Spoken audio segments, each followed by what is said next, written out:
Meenakshi YouTube channel చూస్తున్న వారందరికీ ధన్యవాదములు. నమస్తే. చాలా వీడియోలు చేసి పెడుతూ ఉన్నాను. మరి నచ్చినట్లయితే లైక్ చేయండి, షేర్ చేయండి, సబ్స్క్రైబ్ చేయండి. కష్టాలు బాధలు నుండి దూరం చేసే గ్రహం, పోగొట్టే గ్రహం బృహస్పతి, దేవగురు బృహస్పతి. మరి అన్ని లగ్నాల వారికి గురుగ్రహం యోగకారకుడు కాదు కదండి. ఎట్లా? ఈయన నైసర్గిక శుభగ్రహం, గ్రహాలలో అతి శుభత్వాన్ని ఇచ్చే గ్రహం. అట్లాగే ధనుస్సు రాశి భాగ్యరాశి. మన జాతక చక్రంలో కూడా భాగ్యస్థానాన్ని, జాతకం ఎంత ఇబ్బందులు బాగలేదన్న జాతకం, ఒక భాగ్యస్థానం బాగుంటే జాతకం అంతా బాగుంటుంది. అందుకని ఈ భాగ్యస్థానానికి ధనుస్సు రాశికిన ఆధిపత్యం, ఫస్ట్ ఆధిపత్యం ధనుస్సు రాశి భాగ్యస్థానానికి. కాబట్టి ఈయన నైసర్గిక శుభగ్రహం, ప్రతి ఒక్కరికి శుభాన్ని అందిస్తారు. ఇప్పుడు చూడండి, ఈయన గురువారానికి అధిపతి. ఈయన రంగు పసుపు రంగు. అట్లాగే పసుపుతో కలిపిన బియ్యంను కలిపితే అక్షతలు అవుతాయి. మరి అక్షతలు ప్రతి శుభకార్యానికి వాడతారు. 2, మనం ఏ వ్రతం చేసినా, ఏ నోము చేసినా, ఏ పూజ చేసినా ఫస్ట్ పసుపు గణపతికి పూజ చేస్తాం. అక్కడ పసుపే. ఇవన్నీ పసుపు అని ఎందుకు చెప్తున్నానంటే గురుగ్రహానికి మొదటి ప్రాధాన్యత ఇచ్చినట్టు. అట్లాగే అమ్మవారికి గౌరీదేవిని చేస్తే పసుపు గౌరీని చేసి పూజ చేస్తాం. అట్లాగే అమ్మవారికైనా అయ్యవారికైనా, ముఖ్యంగా అమ్మవార్లకి పులిహోర నైవేద్యం చేస్తాం. లలితా సహస్రనామంలో వస్తుంది హరిద్రానైక రసిక, అంటే పులిహోర అంటే ఇష్టం. ఇవి అన్నీ కూడా శుభాలే. వీటిలన్నిటిలో కూడా మనకి ఇండైరెక్ట్ గా చూపించేది గురుగ్రహానికే. మరి ఈ గురుగ్రహం కొన్ని లగ్నాల వారికి శుభుడవుతారు, కొన్ని లగ్నాల వారికి కాదు. అంటే నైసర్గిక శుభుడు, నైసర్గిక పాపులు కాకుండా ఆధిపత్య శుభులు, ఆధిపత్య పాపులు కూడా ఉంటారు. మరి వృషభతుల లగ్నాలకి ఈ గురుగ్రహం శుభుడు కాదు. అట్లాగే మకర లగ్నానికి ఇలాగా ఉన్నప్పుడు, శుభగ్రహం అయినప్పుడు ఆయన శుభ ఫలితాలు అందిస్తారు. ఆధిపత్య పాపి అయినప్పుడు ఈ గురుగ్రహం జాతక చక్రంలో కేంద్రాధిపతితో గాని కోణాధిపతితో గాని దృష్టి ఉండాలి. ఈయనకి ఉన్నప్పుడు ఇబ్బందులు ఉండవు. ఇంకా నైసర్గిక శుభగ్రహం ఈ గురుగ్రహం ధనస్సు మీన సొంత రాశులే. అంటే 9, 12, ఒకటి అగ్నితత్వం, ఒకటి జలతత్వం. ఈ రెండిటికి ఆధిపత్యమే. మరి ఈ నక్షత్రాలు పునర్వసు, విశాఖ, పూర్వభద్ర భూ వాయుతత్వంలో ఉంటాయి. వాయుతత్వం జలతత్వంలో ఉంటాయి. మళ్ళీ ఇంకా జలతత్వంలో ఆయన ఉచ్చ పొందుతారు. మరి ఈ గురుగ్రహం ఎవరికైతే ధనస్సు మీనాల్లో, అంటే ఇక్కడ నైసర్గిక శుభగ్రహం గురించి చెప్తున్నానండి, ప్రతి ఒక్కరికి ధనస్సు మీనాల్లో ఉన్నట్లయితే ఈ గురుగ్రహం, అంటే ఆధిపత్య పాపి అయినప్పటికీ ధనస్సు మీనాల్లో ఉంటే మంచి ఫలితాలు అందిస్తారు. అట్లాగే కాలపురుషుని చక్రంలో మేషంలో మంచి ఫలితాలు ఇస్తారు. అట్లాగే పంచమ రవి స్థానంలో కూడా మంచి ఫలితాలు. ఇవి కోణ స్థానాలు కాబట్టి ఉన్నవారికి మంచి శుభాలే ఉంటాయి. అంటే నైసర్గిక ఆధిపత్య పాపి అయినప్పుడు ఇది. మరి ఈ గురుగ్రహం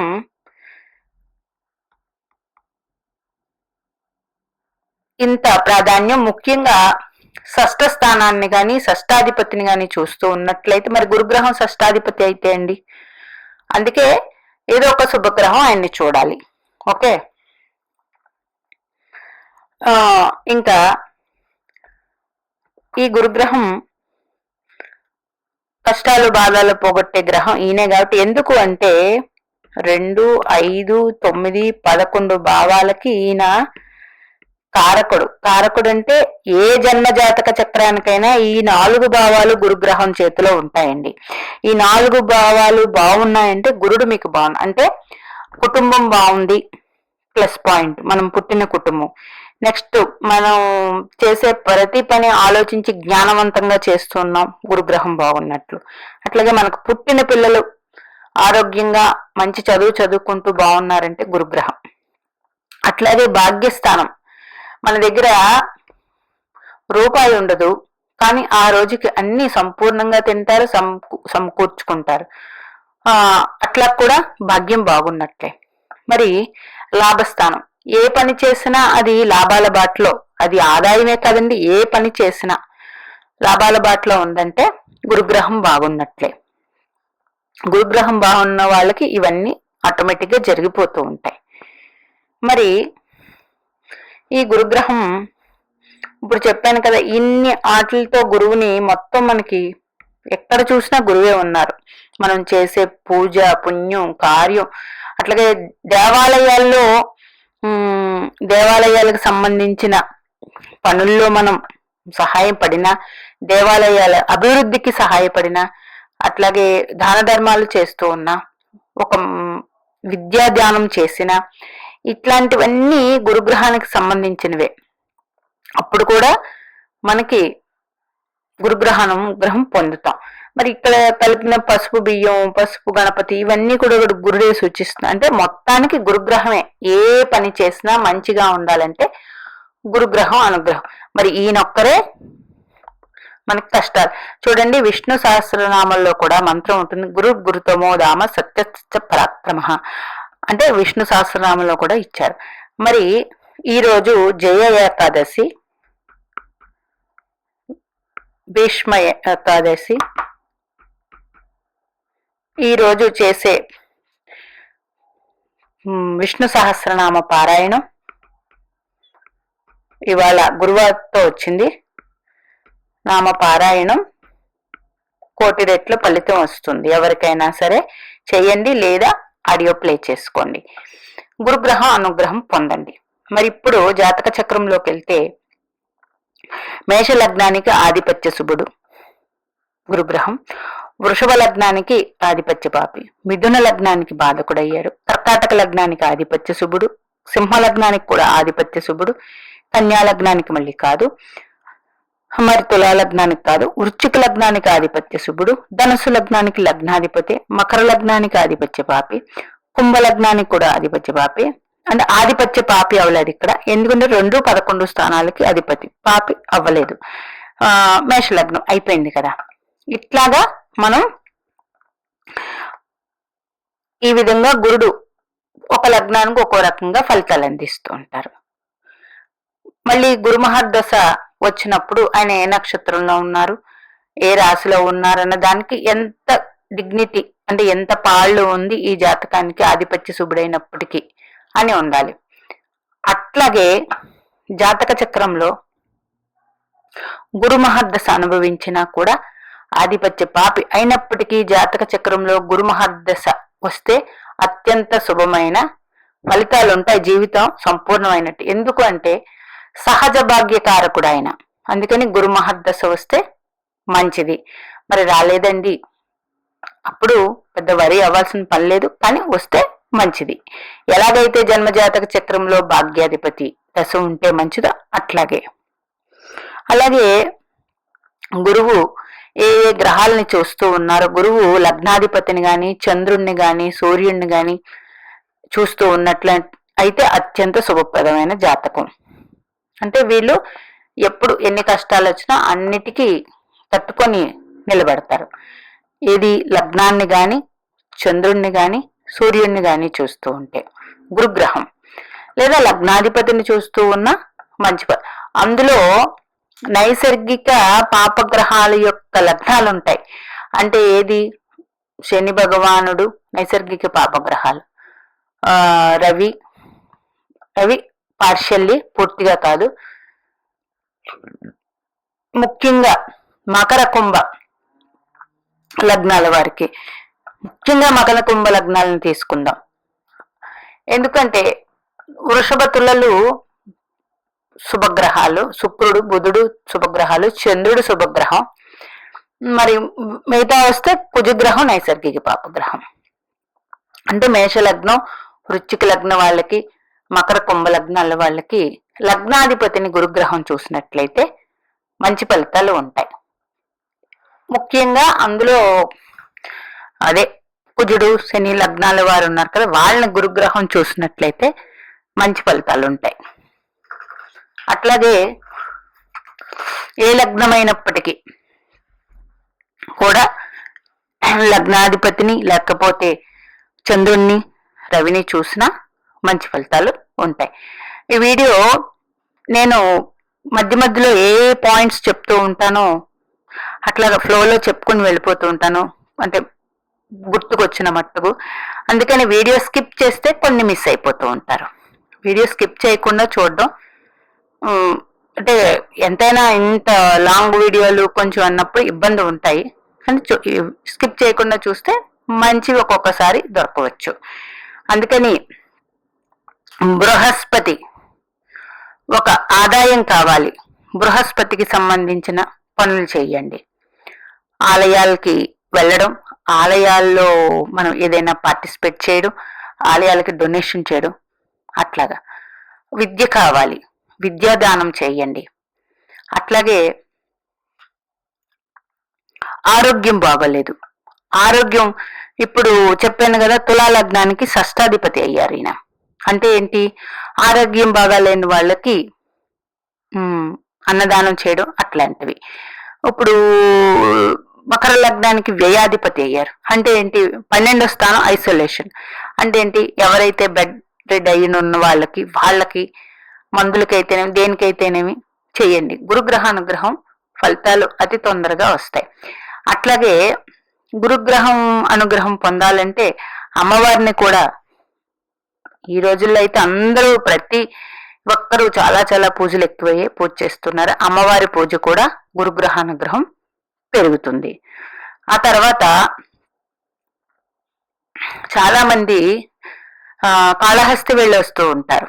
అక్కడ దక్షిణామూర్తి ఉంటారు ఆ కాళహస్తిలో. కాళహస్తి అంటే ఏంటి, రాహుకేతు దోషాలకు వెళతాం. రాహువు దోషంగా అయ్యవారి శివాలయంలో అయ్యవారి ముందు ఉన్న ఆ దీపమే రాహు అయితే, అమ్మవారికి ఉన్న వడ్డానం కేతుగ్రహం అని సూచిస్తారు. అలాగే అమ్మవారికి ఎదురుగా మనం అక్కడ ఒక సర్కిల్ గీసి ఉంటుంది, అక్కడ నుంచున్నట్లయితే పైన 12 రాసులు ఉంటాయి. ఉన్నప్పుడు మనకి జాతక చక్రంలో ఏ గ్రహాన్ని అయితే, ఈ గ్రహం వల్ల అయితే మనం ఇబ్బంది పడుతున్నామో అమ్మవారి దృష్టి ఆ రాశి ఆ అక్కడ పడుతుంది కాబట్టి అక్కడి నుంచి మన మీద ప్రసరిస్తుంది కాబట్టి మంచి. రెండోది జ్ఞానప్రసూనంబాదేవి ఒక చెవు ఇలా పట్టుకున్నట్టు ఇట్లా ఉంటారు, అంటే మనం చెప్పినవి ఆలకిస్తారు ఆవిడ. అందుచేత అమ్మవారిని అయ్యవారిని ఈ విధంగా దర్శించి, దక్షిణామూర్తి ఉంటారు. ప్రతి ఒక్కరు ఒక 5 నిమిషాలు 10 నిమిషాలైనా దక్షిణామూర్తి దగ్గర కూర్చుని దక్షిణామూర్తి స్తోత్రం పట్టించడం. ఏమి రాదు, ఆ దక్షిణామూర్తి కళ్ళలోకి చూసి రావడం గురుగ్రహానుగ్రహం. ఎందుకంటే శివానుగ్రహం కూడా గురుగ్రహమేనండి. శివానుగ్రహం పొందాలన్నా శివానుగ్రహం మన మీద ఉంటే ఆ గురువు అనుగ్రహం కూడా మన మీద ఉంటుంది. అక్కడ ప్రత్యేకంగా దక్షిణామూర్తికి చాలా చాలా మంచి పూజలు చేస్తారు కాళహస్తిలో. అందుచేత చాలా మంది వెళ్లే గుడి కాళహస్తి కాబట్టి చెప్తున్నాను. తిరుపతి తర్వాత కాళహస్తి వెళ్తారు, రాహుకేతువులకి పూజ చేసుకుంటారు, వస్తూ ఉంటారు. కానీ అయ్యవారి దగ్గర ఉన్న దీపానికి నమస్కరించి అయ్యవారికి చెప్పుకోవడం, అమ్మవారి వడ్డానాన్ని చూసి కేతుగ్రహానికి అమ్మవారికి చెప్పుకోవడం. నెక్స్ట్ దక్షిణామూర్తి, ఇది చాలా చాలా, ఆ మూర్తి చాలా అందంగా చాలా బాగుంటారు. ఆ దక్షిణామూర్తి గురువారం రోజు ప్రత్యేకంగా ఉంటారు. ఇంకా అంటే ప్రతి భావానికి సంబంధించి గురు పరిహారం చేసుకున్నట్లయితే మనకి చాలా మంచి. అందులోని 2, 5, 9, 11 అని చెప్పుకున్నాం. ఈ భావాలకు ఉన్న ఇబ్బందులు, మరి ఆ భావాలకు ఇబ్బందులు ఉన్నాయని ఎలా తెలుస్తుందండి? ఒక వ్యక్తికి మాట సరిగా లేదు, అట్లాగే అన్నం తినేది జీర్ణం అవ్వటం లేదు, ఒక వ్యక్తి మాట్లాడితే అవతల వాళ్ళకి సరిగ్గా అర్థం అవ్వట్లేదు, అలాగే కుటుంబ సౌఖ్యం లేదు. అంటే ఒక్కొక్కసారి మన తల్లిదండ్రులతోనే మనకు బాగోదండి. కుటుంబ సౌఖ్యం అంటే అదే, బాగాలేదు. ఎంత సంపాదించినా ధనం నిలబడట్లేదు, ఏదో ఒక విధంగా వ్యర్థం అయిపోతుంది. ధనం అనేది మనము 100 రూపాయలు సంపాదించినా, 1,00,000 సంపాదించినా, 1,00,00,000 సంపాదించినా మనం చేసే ఖర్చు దేని మీద వెళుతుంది? ఆరోగ్యరీత్యా అంటే ఆరోగ్యాలు బాగోలేకపోతే వెళ్ళిపోతుందా?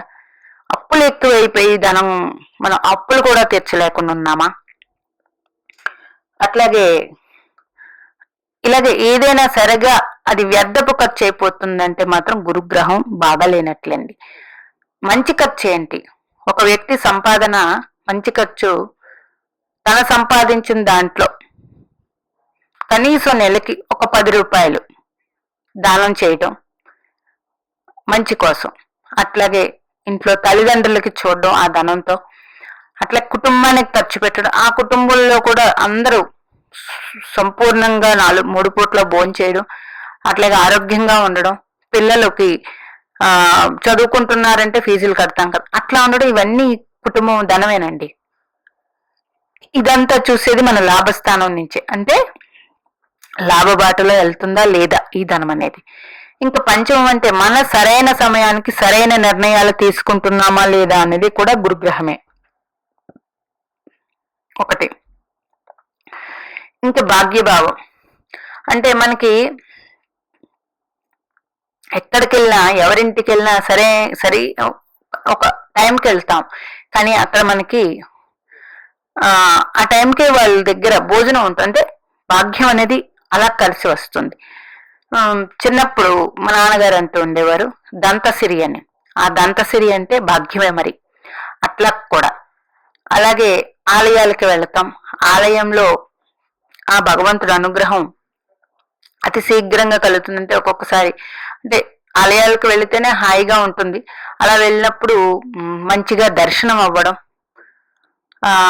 ఇలాంటివన్నీ కూడా అవి చెప్తే అవదండి, ఎవరైతే అనుభవిస్తారో అది అర్థమవుతుంది. అప్పుడు సిచ్యువేషన్, ఆలయంకి వెళ్ళినప్పుడు మీ అనుభూతి ఎలా ఉందనేది సిచ్యువేషన్స్ మీకే అర్థమవుతాయి. ఇట్లాంటివన్నీ కూడా జరుగుతున్నప్పుడు మనకి జీవితంలో అన్ని బాగానే జరుగుతున్నాయని అర్థం. అది అంతా కూడా గురు అనుగ్రహమే. గురు అనుగ్రహం పొందాలంటే గురువుల్ని పూజించాలి ఎక్కువగా. ఇట్లా ఇప్పుడు చెప్పిన పరిహారాలు చిన్న చిన్నవి మనకున్నంత దానిలో చేసుకోవాలి. నెక్స్ట్ ఆలయాలను ఎక్కువ సందర్శిస్తూ ఉంటే గురు అనుగ్రహం కలుగుతుంది. జాతక చక్రంలో దేవగురు బృహస్పతి అంత ముఖ్యమైన వాడు. అందుకే రోజు మీరు ఇప్పుడంటే ఎవరు వాడలేదండి, రోజు పూజ అయిన తర్వాత 2 అక్షతలు నెత్తి మీద వేసుకోండి, ఆటోమేటిక్గా గురు అనుగ్రహం వస్తుంది. అది చాలా చాలా ఈజీ పరిహారం. అందుకే కదా పుట్టినరోజులకి, పెళ్లి రోజులకి ఎప్పుడైనా మనం ఆశీర్వాదం తీసుకున్నప్పుడు ఏం వేస్తారండి? అక్షతలే. అవి గురువుకి సంబంధించి. బియ్యం చంద్రుడికి, పసుపు గురుడికి, ఆ 2 కలిపితే అక్షతలయ్యాయి. మరి అవి దేనికి సంకేతం? గురు అనుగ్రహం కోసమే. మీనాక్షి దేవి ఆశీస్సులు మనందరి మీద ఉండాలి కోరుకుంటూ నమస్తే.